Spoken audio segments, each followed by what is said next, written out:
Assalamualaikum warahmatullahi wabarakatuh. Halo kakak kelas 5, bertemu kembali di pembelajaran tematik 5D, subtema 2 yaitu gangguan kesehatan pada organ peredaran darah.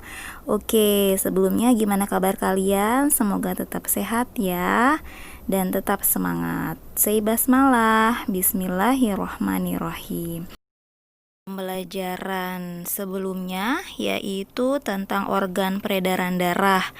Nah, di dalam rongga dada sebelah kiri itu terdapat organ peredaran darah yaitu jantung.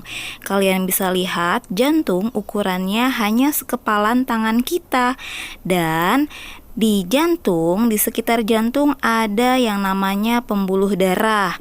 Fungsinya untuk mengalirkan darah yang sudah dipompa oleh jantung ke seluruh tubuh. Kalian bisa lihat di situ ada pembuluh darah yang berwarna biru dan juga merah.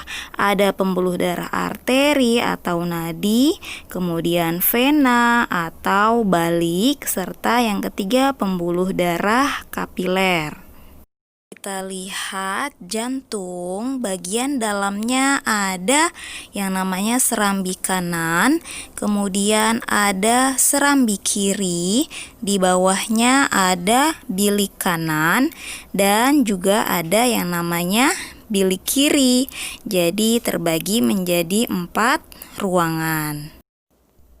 Nah, kalian bisa lihat juga ternyata ada yang namanya katup yang berwarna coklat di sebelah kanan dan juga ada katup di sebelah kiri. Nah, kita lihat cara kerja jantung di sini. Darah yang berwarna biru diibaratkan sebagai darah kotor dan darah yang berwarna merah diibaratkan sebagai darah bersih yang banyak mengandung oksigen. Nah, setelah itu darah yang bersih yang banyak mengandung oksigennya akan dialirkan ke seluruh tubuh melalui pembuluh darah arteri, kemudian ke pembuluh darah kapiler yang kecil-kecil, dan nantinya darah yang sudah dipakai akan banyak mengandung karbon dioksida. Nah, ini akan masuk melalui pembuluh darah balik atau vena menuju ke jantung lagi. Kita lihat darah yang tadi banyak mengandung karbon dioksida atau disebut darah kotor akan masuk ke serambi kanan, kemudian ke bilik kanan. Nah, nantinya darah itu akan dipompa menuju ke paru-paru. Untuk apa? Untuk ditukar kandungannya menjadi lebih banyak oksigen. Nah, kita lihat ternyata di dalam pembuluh darah kurang lebih seperti ini, Kak. Ada sel-sel darah yang mengalir di dalam pembuluh darah. Dan sel-sel darah itu ada yang mengandung oksigen, ada yang mengandung sari-sari makanan, sehingga tubuh kita bisa menyerap sari-sari makanan dan juga oksigen yang didapat dari darah. Kita lihat di situ ada sel-sel darahnya, ada sel darah merah, sel darah putih, ada keping darah, kemudian ada cairan juga yang dinamakan sebagai plasma darah. Nah, plasma darah ini adalah bagian darah yang berupa cairan, dan plasma darah banyak mengandung sari makanan dan juga air. Dan di situ terdapat zat gula, kemudian ada protein, ada vitamin, dan juga mineral-mineral. Plasma darah ini berfungsi untuk mengangkut sari makanan ke seluruh tubuh. Nah, kita lihat pertama ada sel darah merah yang berbentuk seperti cakram, yang di bagian tengahnya agak cekung atau agak pipih. Bentuknya bulat ya, Kak. Kemudian sel darah merah mengandung hemoglobin yang fungsinya untuk mengikat oksigen.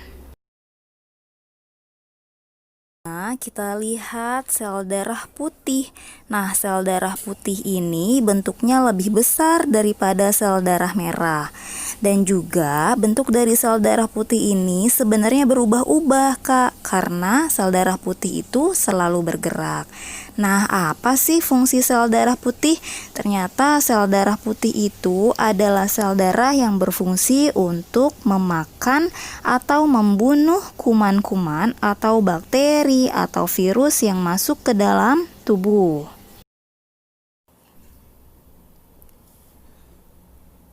Nah, seperti ini bentuknya. Kita lihat dulu ya videonya. Ternyata sel darah putih itu memang bentuknya lebih besar dari sel darah merah, tetapi tidak beraturan karena selalu bergerak.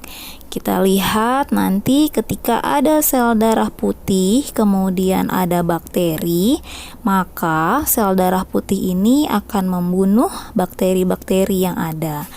Nah, ini dia gambarnya. Sel darah putih sedang menghancurkan bakteri-bakteri yang berwarna kuning. Nah, beginilah cara kerja sel darah putih. Jadi, kalau ada bakteri yang masuk ke dalam tubuh kita atau virus, maka sel darah putihlah yang akan bekerja.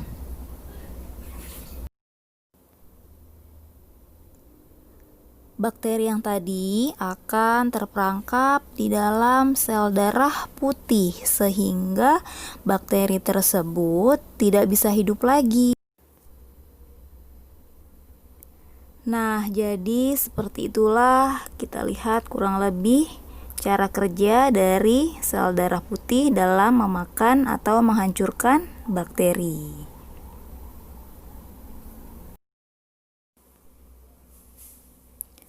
Oke, kita lihat ilustrasi berikut ini. Ada sebuah luka, kemudian nanti luka tersebut akan berhenti. Nah, kenapa darah luka yang ada di dalam tubuh kita itu bisa berhenti? Karena ada bagian darah yang ketiga yang dinamakan keping darah. Kita lihat keping darah di sini yang ditunjukkan dengan warna putih dan bagiannya itu bentuknya lebih kecil dari sel darah merah dan bentuknya pun tidak beraturan sama seperti sel darah putih. Keping darah ini berfungsi untuk pembekuan darah. Ketika kita luka, maka darah yang keluar dari tubuh tidak akan seterusnya memancar. Ia akan membeku. Maka ketika kita luka, maka luka kita itu akan tertutup. Nah, inilah dia keping-keping darah.